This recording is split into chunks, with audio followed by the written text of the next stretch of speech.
네, 은혜로운 찬송 하나님의 영광 받으신 줄로 믿습니다. 지난주가 부활주일이었습니다. 예수님이 이 땅에 부활하신 다음에 40일 동안에 당신의 모습을 나타내셨습니다. 그리고 승천하셨는데 오늘은 두 주에 걸쳐서 예수님이 40일 동안에 부활의 몸으로 어떤 일을 하셨는가, 이런 부분에 대해서 오늘 두 가지, 다음 주에 두 가지 이렇게 말씀을 전하도록 하겠습니다. 첫째, 예수님은 부활하신 다음에 당신의 부활의 몸을 여러 사람에게 나타내셨습니다.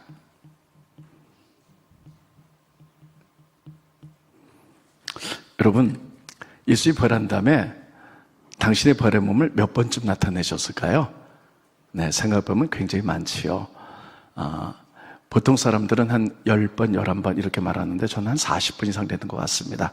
첫째, 막달라 마리아에게 먼저 나타나셨어요. 예수님이 부활한 아침에 막달라 마리아는 예수님 몸에 향품을 발라드리기 위해서 무덤가로 갑니다. 그러다가 부활하신 예수님을 제일 먼저 만나게 되지요. 두 번째, 베드로가 만납니다. 이선 수제자죠. 스크린 보십니다. 누가복음에 보면 말하기를 주께서 과연 살아나시고 시몬은 베드로죠, 에게 보이셨다 하는지라, 이렇게 나타나셨어요. 세 번째는요, 예수님 주변에 12제자가 있었고 70인의 제자가 있고 500인의 제자가 있었어요.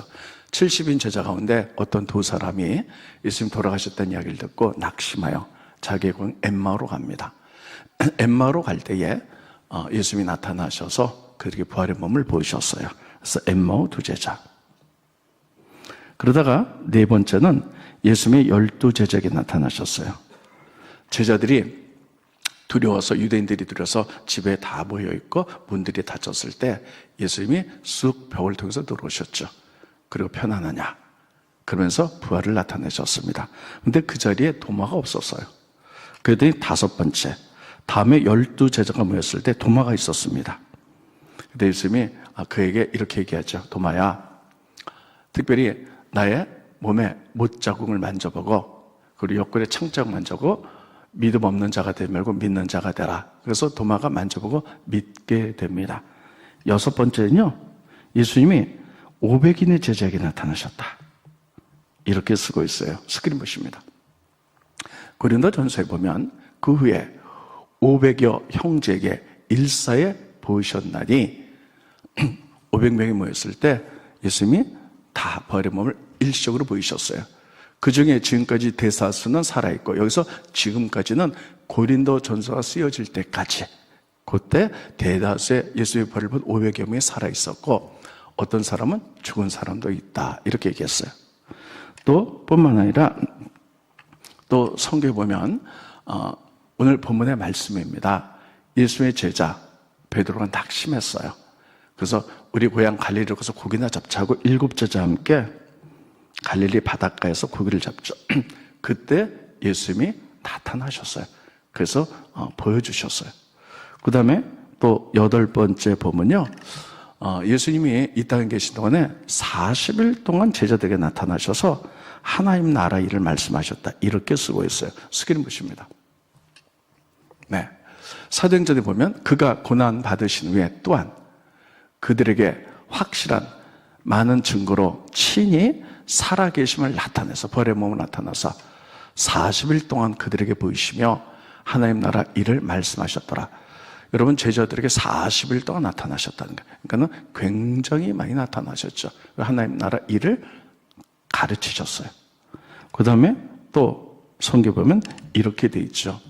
예수님이 부활하고 승천하실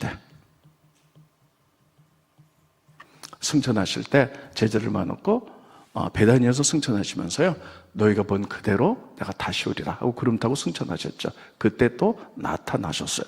성경에 보면 이것 외에 여인들에게도 나타났다, 기타 등등 있는데요, 대부분 사람들이 10번이나 11번 정도 나타났다, 이렇게 보고 있는데 저는 그렇게 보지 않습니다. 40일 동안 매일 나타나셔서 하나님 나라를 가르치셨다. 그러니까 이거는요, 예수님이 부활하신 다음에 40일 동안에 굉장히 많이 나타나셔서 부활에 대해서 보여주시고 가르치셨어요. 그러니까 굉장히 여러분 나타나신 것을 알 수가 있지요. 그러면 예수님이 왜 이렇게 많이 나타나셨을까 하는 거예요. 차라리 다 모인다 해서 한번 탁 나타나시면 나 이렇게 부활했다. 그래서 승진 탁 했다면 그럴 수도 있잖아요. 근데 매일 나타나시고 여러 사람에게 나타나셨어요. 그 이유, 첫째, 부활의 증인되라고. 만약에 예수님이 여러 사람 모인 곳에 한 번 나타나시고 그리고 승천하셨다면 아마 이들이 또 얘기를 했겠죠. 야, 예수님 부활했어, 부활했어. 우리가 봤어. 그러나 대다수의 사람도 못 봤을 거예요. 시간이 지나면서요, 그들은 의심할 수도 있어요. 아니, 우린 보지 못했지만 저 몇 사람이 보고 얘기했는데 환난과 핍박이 오면 정말 예수님 부활하셨나? 우리가 보지 못했잖아. 이렇게 흔들릴까 봐 부활의 증인다라고 오랫동안 여러 사람에게 나타난 것을 알 수가 있습니다. 두 번째, 부활이 왜 이렇게 중요하나? 부활을 통해 예수님은 주와 그리스도가 되셨어요. 예수님 돌아가실 때 죄명이 뭔지 아십니까? 바로 반역죄예요. 로마의 반역. 예수님이 이 땅에 복음 전하면서 나는 왕 중의 왕이다. 또 왕이다. 이렇게 표현하셨어요.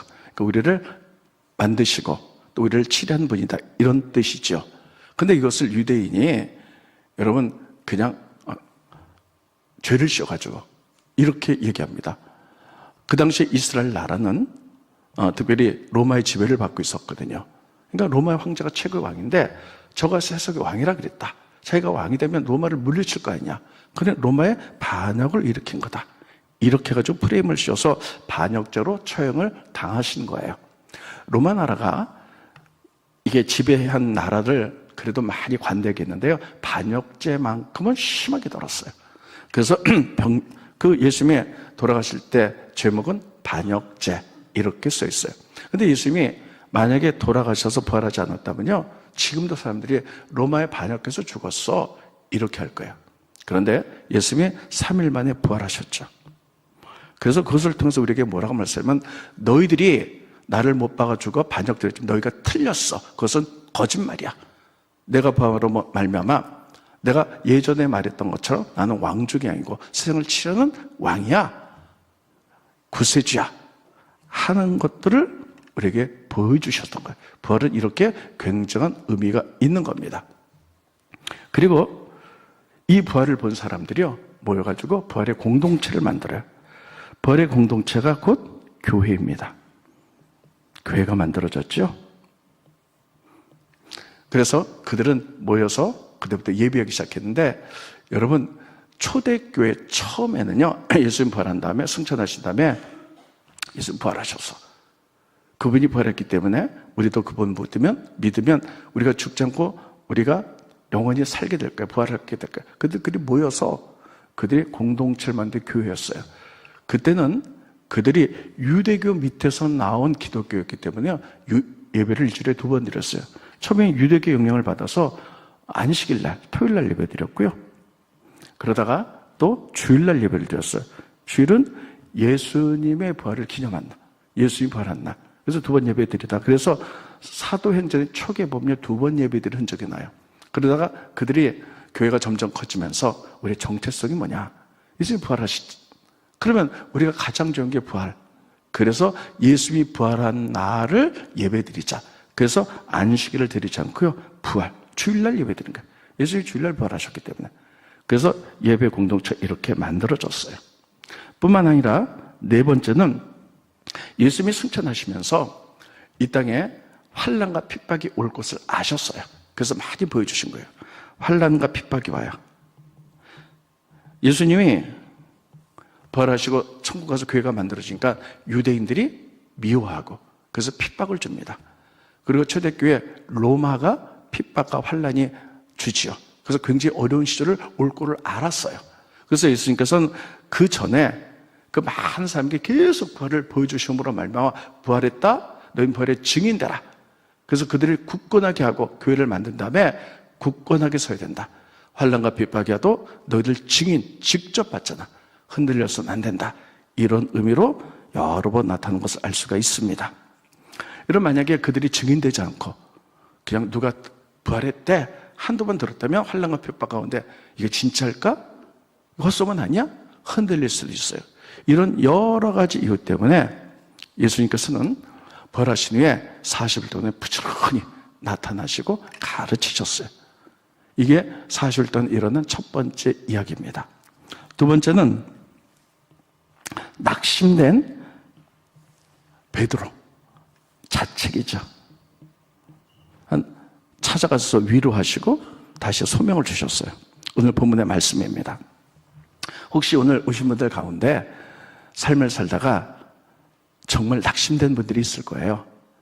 또 스스로 우리가 잘못해서 내가 이러고도 내가 이렇게 뻣뻣하게 설 수 있을까? 떳떳하게 설 수 있을까? 자책 가운데 있는 사람도 있을 수 있어요. 이런 사람은 또 잘 들으시기를 바랍니다. 베드로는 낙심 가운데 있었어요. 베드로가 수제자죠. 근데 십자가 지시기 전에 예수님이 이렇게 말씀하셨어요. 내가 십자가 질 때 너희들이 다 나를 버릴 것이다. 그랬더니 베드로가 말하기를 아닙니다, 예수님. 다 버릴지라도 저는 절대 버리지 않겠습니다 하고 맹세를 하죠. 그건 그의 진실이었을 거예요. 그러나 예수님은 그는 진실이었으나 그의 연약함을 아셨어요. 근데 베드로야, 그렇지 않다. 내가 체포될 것이고 내일 새벽에 닭이 울기 전에 나를 3번 부인할 것이다. 그러니까 절대 아닙니다. 이렇게 있죠. 예수님 체포당하셨어요. 그리고 빌라도의 법정에 끌려가셨을 때 베드로가 멀찍이 따라갑니다. 또 어떤 사람이 베드로에게 이렇게 얘기해요. 너 예수 당이 아니냐? 부하가 아니냐? 근데 자기도 예수를 안다 그러면 체포돼서 고난당할까 봐 예수를 모른다. 3번을 부인했어요. 그러자 이제 닭이 울지요. 그리고 그 성경 보니까 통곡했다 이렇게 돼 있어요. 그 예수님 부활한 것을 봤어요. 그때 그는 어떤 생각을 했을까요? 나 같은 게 예수님 제자로서 수제자로서 자격이 있을까? 3번이나 부인했는데, 그리고 자책하고 낙심했을 거예요. 그래서 그는 고향 갈릴리로 돌아가서 그의 직업이 어부였기 때문에 고기나 잡자 하고 7제자와 함께 고기를 잡으러 갑니다. 그런데 여러분, 낙심한 그 베드로에게요, 예수님이 그를 어떻게 썼냐면 먼저 찾아오셨어요.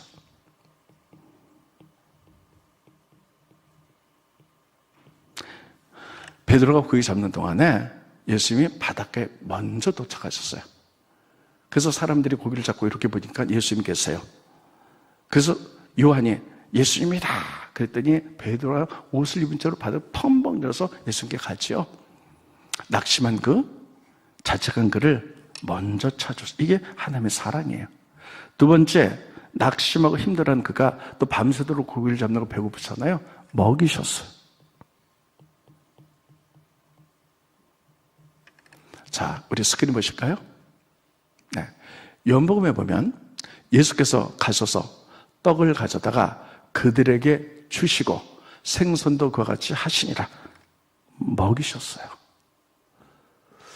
여러분, 낙심되고 배고플 때 예수님은 일단 먹이시고 그를 회복을 시키셨습니다. 그 다음에 3번째는요, 여러분, 그에게 다시 소명을 주셨어요. 몇 번? 3번. 내가 나를 사랑하느냐? 그럼 내 양을 먹이라. 내 양을 치라. 소명을 주셨어요. 그러나 아직 믿음이 연약한 상태예요. 그래서 4번째는요, 그에게 40일 동안 말씀을 훈련시켰어요. 말씀. 하나님 나라에 대해서. 스크린 보십니다. 사도행전 1장 보면 뒷부분만 보겠습니다. 나타내사 40일 동안 그들에게 보이시며 하나님 나라의 일을 말씀하시니라. 그래서 소명은 줬지만 아직까지 회복되지 않은 상태예요. 그래서 그를 훈련 세워서, 그래서 다시 소명 주기 위해 40일 동안 계속 말씀을 가르치셨어요. 그러나 이론 갖고 되지는 않아요. 그래서 성령 받아라. 그래서 성령의 충만을 받고 그가 변화받아 그 소명을 감당하다가 결국 나중에 십자가에 거꾸로 매달려 순교한 역사가 일어나게 됩니다. 스크린 보십니다. 사도행전 보면 요한은 물로 세례를 베풀었으나 너희는 몇 날이 못되어 성령으로 세례를 받으리라 하셨느니라. 성령 받고 네가 힘을 얻을 것이다. 이렇게 5단계를 통하여 낙심하고 자책에 있는 이 베드로를 위로하시고 회복시키고 소명을 통해서 일어나게 하셨다는 사실이에요. 그래서 첫째, 먼저 찾아가세요. 여러분, 우리가 신앙생활을 하면서 지금이 우리가 있기까지 얼마나 때론 낙심하고 넘어지고 시험 들고 그럴 때가 있습니까? 그때 하나님은 계속 우리를 찾아오셨어요. 눈에 보이진 않지만 사람들을 통하여 하나님 찾아오시고 그들을 통해 중보하게 만드시고, 그래서 우리가 지금까지 있는 겁니다. 두 번째, 낙심한 그들에게 먹이셨어요. 사람이요, 힘들 때 말을 안 해도 음식을 같이 나누면요 힘과 소망을 얻습니다. 이런 부분은 하나의 이런 원칙은요 구약에도 나타나는 엘리야예요. 엘리야 보면 대단한 선지자죠. 엘리야가 바알신과 전쟁을 합니다. 그래서 바알의 선지자 450명을 죽여요. 그건 지쳤지요. 근데 이세벨 왕비가 그를 죽이려고 하니까 너무 지쳐가지고요 사막으로 도망을 갑니다. 그래서 로뎀 나무 밑에서 아주 지쳐가지고 그가 이렇게 하는 게 고백합니다. 이세벨의 칼날에 죽느니 하나님 손에 죽겠습니다 하고 쓰러져요. 근데 하나님은 그를, 낙심하고 힘든 그를 위로하고 다시 소명을 주기 위해서요 하나님 찾아가세요. 그래서 천사를 통해서 그의 등을 어루만지시고 구운 떡과 물을 줍니다. 먹어라, 힘을 얻어라. 그래서 엘리야가 먹었는데 너무나 힘들어서 또 잠이 듭니다. 두 번째, 하나님이 천사를 통하여 등을 만지시고 구운 떡과 물을 통해서 먹게 만들 회복이 됐죠.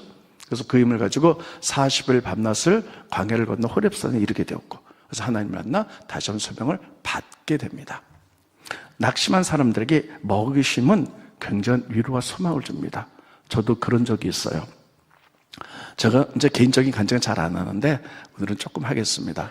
제가 좀 몸이 좀 안 좋은데 군대 시절, 그러니까 지금부터 한 50년 전 얘기인데 군대 시절에 군대 생활하다 몸을 좀 다쳤습니다. 그래서 군대 병원에 있었어요. 근데 여러분, 군 병원에 있으면요 몸도 아프고 좀 굉장히 많이 힘들어요, 마음이. 근데 제가 대대에 있을 때 군종을 조금 했거든요. 근데 대대장 사모님이 찾아오셨어요.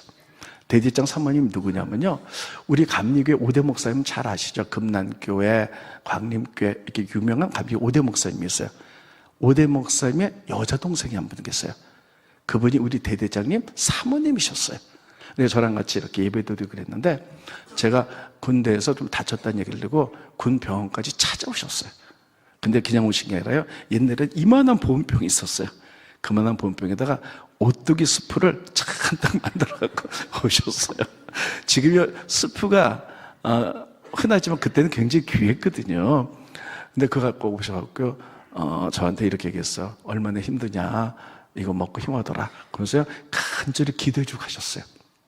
근데요 그게 그렇게 위로가 되더라고요. 그렇게 위로가 되고요, 힘이 되고요, 나를 위해서 기도해 주시는 분이 계셨구나, 위로가 되는 거예요. 그래서 하나님이 이런 원칙이 이러는구나. 그래서 우리 가운데 주변에 낙심된 자, 또 이런 분들이 있으면요, 낙심되면 얼마나 위로받기 원해요. 그냥 가서 아무 말 안 해도 밥 한 끼 사주면서 먹으면요 그게 그렇게 위로가 될 수 있는 거예요.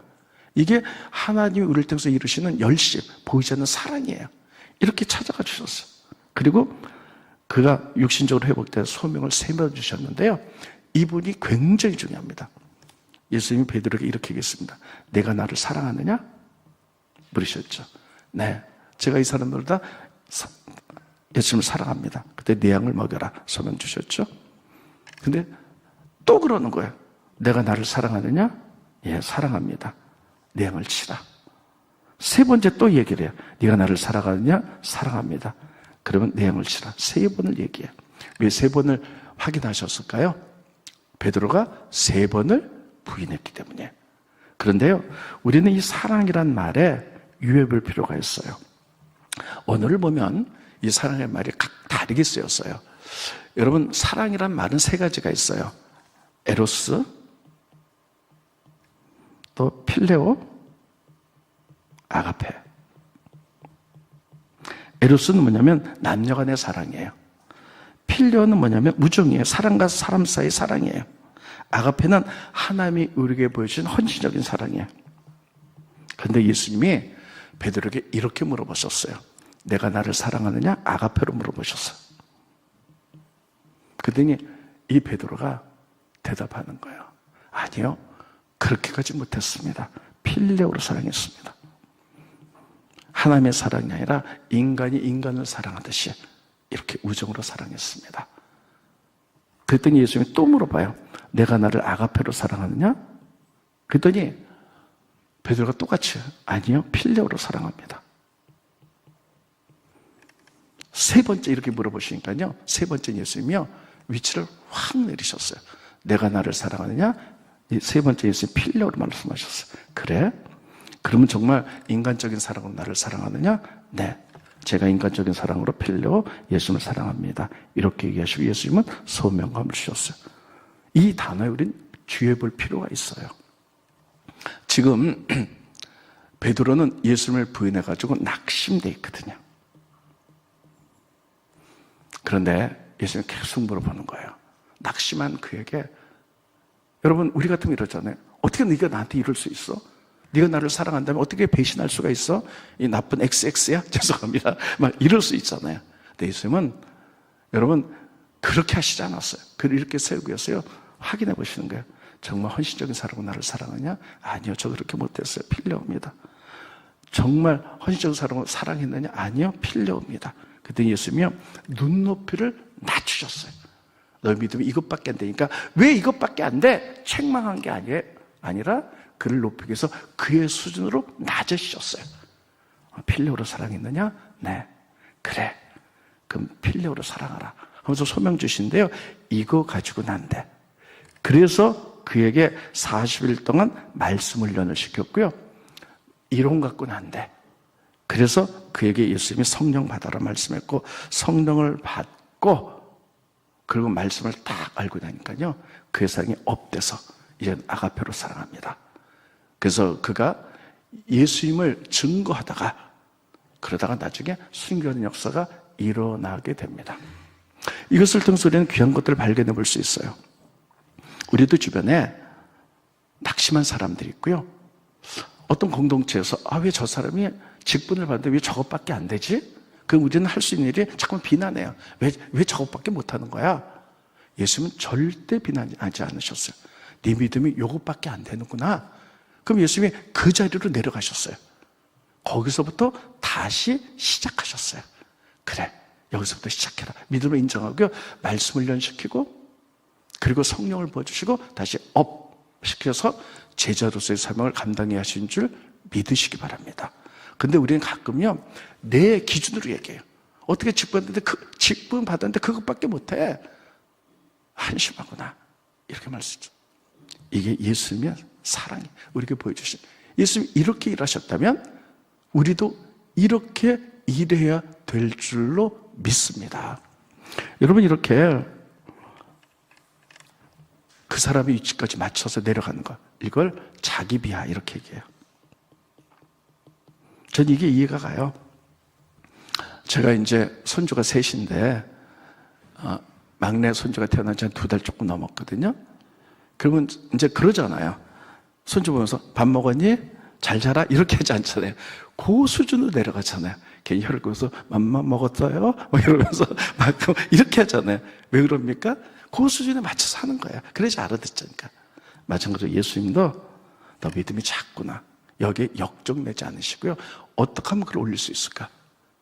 그래서 그 수준으로 내려가서 질문하셨고, 그래, 거기서 다시 시작하자. 말씀으로 훈련하고 성령 받아서 이렇게 세운 줄 믿으시기를 예수님의 이름으로 축원드리겠습니다. 이런 원칙으로 일을 하셨어요. 2가지를 하셨죠. 근데 여기서 우리가 중요한 게 있어요. 결론입니다. 첫째, 예수님이 그렇게 많이 나타나셨잖아요. 여러 사람이 나타나셨죠. 왜? 우리에게 믿음 주기 위해요. 벌의 공동체를 만들고 해요. 예수님이 따르셨습니다. 예수님의 열심. 정말 하나님과 예수님의 열심으로 교회가 만들어진 거예요. 뿐만 아니라 낙심하고 그런 사람들을 베드로를 쳐서 소명주의까지 몇 번 단계를 하면서 너 그 정도밖에 안 돼? 그런 게 아니라요, 열심으로 그게 먹이고 찾아가고 가르치고 그의 눈높이에서 또 올리시고, 이렇게 하나님과 예수의 열심으로 교회 공동체가 만들어지고 그들이 일어나게 된 줄 믿으시기 바랍니다. 이게 바로 하나님의 열심이에요. 스크리머십니다. 이번 주 안수 말씀입니다. 이사야서 6장에 보면 제일 마지막 부분 보겠습니다. 만군의 여호와의 열심히 이를 이루시리라. 다 같이 한번 그 부분 읽어봅니다. 시작. 만군의 여호와의 열심히 이를 이루시리라. 하나님의 열심이 모든 것을 이루시는 거예요. 여러분, 우리가 지금 이 자리에 서기까지, 여러분, 우리가 얼마나 많이 넘어졌어요? 시험 들 때도 많고 마음 힘들 때도 많았습니다. 그런데 하나님이 사람들을 통하여 열심을 우리를 세우신 거예요. 우리를 어떤 사람이 나에게 밥 사주기도 하고, 어떤 사람이 중보기도 해주고 위로해주기도 하고, 계속 하나님의 열심이 사람들을 통해서 나에게 온 거예요. 그래서 여러분이나 저나 지금 이 자리에 서 있는 줄 믿으시기 바랍니다. 이게 바로 하나님의 은혜요, 하나님의 열심입니다. 나의 나 된 것은 바로 하나님의 은혜요, 하나님의 열심으로 된 줄 믿으시기를 예수님의 이름으로 축원드리겠습니다. 보이지 않는 하나님의 사랑과 손길이 사람들 통해서 계속 우리를 도와주고 기도해줘서 우리가 지금 이 자리에 서게 된 거예요. 그렇다면 결론입니다. 우리도 마찬가지예요. 우리 주변에 넘어지거나 또 우리 주변에 어려움 당한 사람들이 있거나 그런 사람이 있다면 하나님은 열심으로 그 사람을 세울 겁니다. 그러면 우리라는 통로를 통해서 세울 거야. 우리들이 하나님의 손과 발이 되어서 하나님의 열심 있는 일꾼들, 중보자들 통로가 되시기를 예수님의 이름으로 축원드리겠습니다. 이런 것들을 통해서 만들어지는 거죠. 처음부터 완전한 사람은 없습니다. 따라했습니다. 하나님의 열심, 하나님의 열심, 그 보이지 않는 손길, 그 사랑, 그것이 사람들의 손길을 통하여 지금의 내가 됐고 여러분이 됐고 교회가 됐습니다. 이것이 하나님의 은혜고 하나님의 열심인 줄 꼭 기억하시기를 예수님의 이름으로 축원드리겠습니다. 기도하겠습니다. 고마우신 주님, 은혜를 감사함을 드립니다. 예수님 부활하신 후 40일 동안에 어떤 일을 하셨는가 2주간 살펴봅니다. 오늘 특별히 예수님의 열심, 하나님의 열심으로 교회들이 만들어졌고 낙심한 베드로가 일어났던 것처럼 하나님, 우리가 지금 이 자리에 서 있기까지 우리가 때로는 시험 들고 흔들리고 넘어질 때가 있었는데 하나님의 보이지 않는 사랑의 열심의 손길들이 사람들을 통하여 격려하고 힘주고 위로하여서 지금 우리가 서 있습니다. 하나님, 지금 또 시험 들고 믿음이 연약하고 하나님 나를 알기를 원하는 분들, 하나님 열심을 그를 세우시는데 우리라는 통로를 통해 세우기 원할 때 우리가 하나님의 통로가 될 수 있도록 도와주시옵소서. 하나님의 열심히 이를 이루리라고 말씀했사오니 하나님의 동역자로서 우리도 하나님의 열심으로 최선 다할 수 있도록 도와주시옵소서. 예수님의 이름으로 기도합니다. 아멘.